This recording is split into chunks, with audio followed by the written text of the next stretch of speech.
Boom, it's your boy Lee Mario, and I am here today with a very special video. A video what is very close to where some of my gaming life. I've obviously grown up as a kid and I'm to the point of where I am now. So today I'll be going through the basic games of what I think are the best ones I've ever played throughout my life. So these are the, I need to count now, even though they're right in front of me. 1, 2, 3, 4, 5. 1, 2, 3, 4, 5. 5 and 6.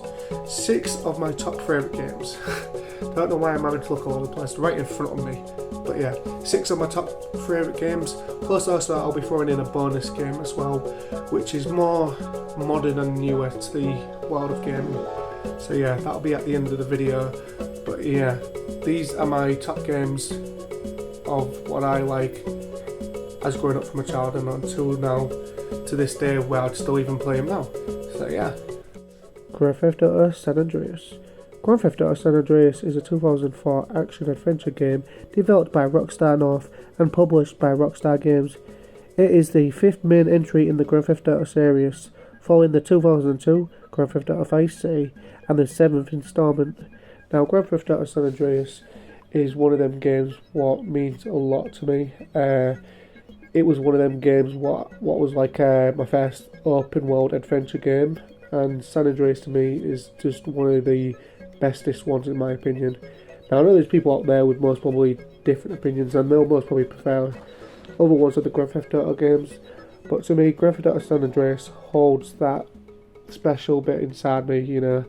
It has a lot for it going out there like all of them do anyway, but you play the story of CJ, one of the main people from Grove Street who decides to come back after a long time to realise that parts of his family are now dead, and yeah, coming back and realising that everything's gone upturns and upside down and just messed up, and he's back to try sorting everything out, which he did his best to as you play along in the adventure with him. Metal Gear Solid. Metal Gear Solid is a stealth action adventure game developed by Konami and was released on the PlayStation in 1998, yet to also be put onto further systems as well further in the future. For example, it is now on the PC, and you can now also get it on your PlayStation 3, on the PSP, and you can also port it over onto the PlayStation Vita. I'm not too sure if you can get it in the actual store on the PS Vita. However, I do have it transferred onto my PSP and PS Vita. So yeah, Metal Gear Solid, it's a stealth action adventure game as I was saying, and basically you follow the story of a soldier called Solid Snake.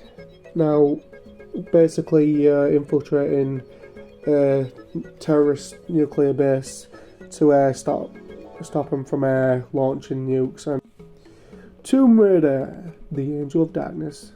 Now, okay, before I get into this and mention about what it's about, I know, not that many people would agree with me that it's the best one, and fair do, you know, it's had its problems, it's been terrible with a lot of things throughout the game, which you'll know if you've played it. If you haven't, well, you'll witness why it is. However, though, besides all that, in my opinion, it's one of the best Tomb Raiders I've ever played, even though it can be very frustrating with all its glitches and stuff. But yeah, so Tomb Raider The Angel of Darkness is a 2003 action-adventure and puzzle game developed by Kyoto Design and published by Hideous. I don't know if I'm pronouncing that right, I think it's Hideous, for the PlayStation 2, Microsoft Windows and so on. Tomb Raider games have been going for God knows how long now. I've actually forgotten how long they've been going, but they've mainly been concentrated on Sony's way. Some of them have been released on Microsoft systems as well. However, though, it's one of them type of puzzle adventure games where they really do test you, especially this one. It's basically you're playing the story as always on these Tomb Raider games as the female character Lara Croft, and going through your adventures of dealing with puzzles and dealing with traps and enemies and all that lot. Okay, Super Mario 64. Super Mario 64 is a platform game developed and published by Nintendo for Nintendo 64. It was released in Japan and North America in 1996 and PAL region in 1997. It is the first Super Mario game to feature 3D gameplay combining traditional Super Mario gameplay visual style and characters in a large open world. Super Mario 64 was first released, obviously, as you know, by the title 64 on the Nintendo 64, and then was further on, you could play it on the Switch, because they ended up making, where is it, somewhere, Super Mario 3D All-Stars, which then you could have it on your Switch with 3 different other games of over 2 classics as well. What were on that one was, there was obviously 3 games, which I said, like Super Mario 64, Super Mario Sunshine and Super Mario Galaxy was all on the Super Mario 3D All-Stars, which they did further within time. However, you could also play it on what was it? You could play it on the Wii U, and some other ways if you could as well. Like if you had modded computers and that, but you know, besides that, that's not like fully official, but yeah. So yeah, Super Mario 64 was one of them big games what I started off with as a child, because I really do like my Mario games, and that was the first one I really did kind of like fall in love with straight away, because it just had something about it, you know, all the music in the game, all the 3D surroundings and all that. You know, it was like the bestest Super Mario game I have ever experienced. It's basically you're playing the plumber Mario, and what he does is always rescues Princess Peach on these games, and rescuing Princess Peach and saving the day from the evil villain Bowser. So yeah, classic game this one is. Also, I forgot to mention, Super Mario 64 was also put on the DS as well. In fact, I might as well just put that in. It was first on the Nintendo 64, then they did one for the DS, then they did the more better one for the Switch, which was the Super Mario 3D All-Stars, with 3 different Mario games on it. So yeah. Okay, PS1 title, Pandemonium. Pandemonium is a 1996 platform video game developed by Toy for Bob and published by Crystal Dynamics for the PlayStation, also released on the Sega Saturn and Microsoft Windows and I can't remember that system. Anyway, moving on.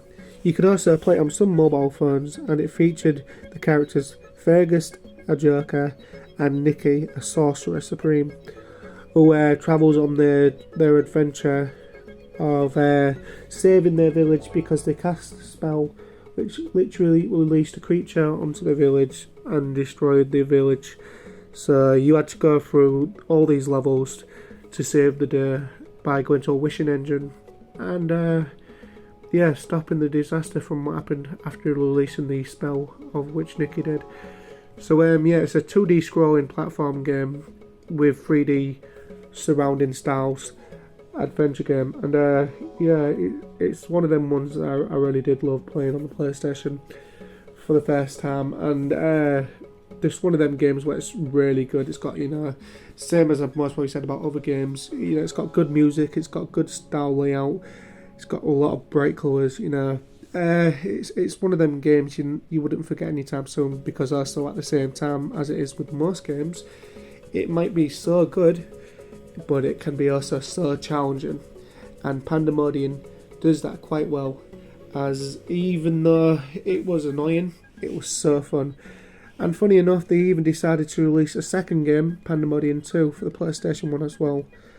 I've also heard, I'm not too sure about this, but I've also heard that apparently there's some sort of other Pandemonium game released in a different country which is done the same way, but I don't know if it's real or not. If I can find a footage, I'll show you, or a picture, I'll show you. I don't know if it's fan-made or if it's actually official, but yeah, there's supposed to be some sort of other one, but I'm not too sure on that though.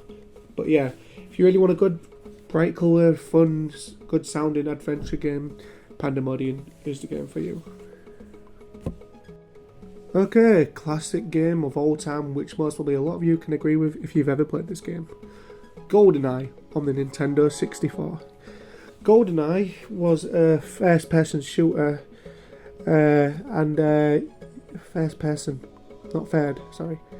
first-person shooter. GoldenEye 64 is basically a game what was originated off a movie called James Bond GoldenEye. It was a game what obviously was one of the bestest games ever to be created by Nintendo. I'm not going to get into too much detail about this, but as you can tell by me explaining, it's a first-person shooter. You go around, you're shooting people. It's based on an actual movie.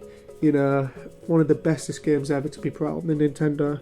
I don't really have that much to say except from, you know, you want a real good shooting game, something that would really start off your gaming career as even if you just wanted to do shooting games and that's it. GoldenEye was one of the bestest games ever. Basically, the story is you're a secret agent sent out to stop certain things happening. I don't really need to get into full details. If you know, if you've seen all these movies and stuff where you know he's some sort of guy who's trying to stop stuff happening, well, GoldenEye, secret agent, you know, Pierce Brosnan's game and movie. So yeah, GoldenEye. Come on, you don't need me to say much more about this. It's a shooter game. It's awesome. If you haven't played it, I'm sorry, but you haven't lived. GoldenEye, one of the bestest games ever. How many times have I said it? You know, the title, it's that good. One of the bestest shooters of all time. What started off most probably a lot more of the favourite shooting games in the future is that one game. So yeah, check it out if you haven't. Okay, so for the bonus game, it's going to be Subnautica. Subnautica is an open world action adventure game and survival type, developed and published by Unknown Worlds Entertainment. The game has the player as a non-extensional system manufacturer chef who is the only survivor of a spaceship crashed on the alien planet of 4546b.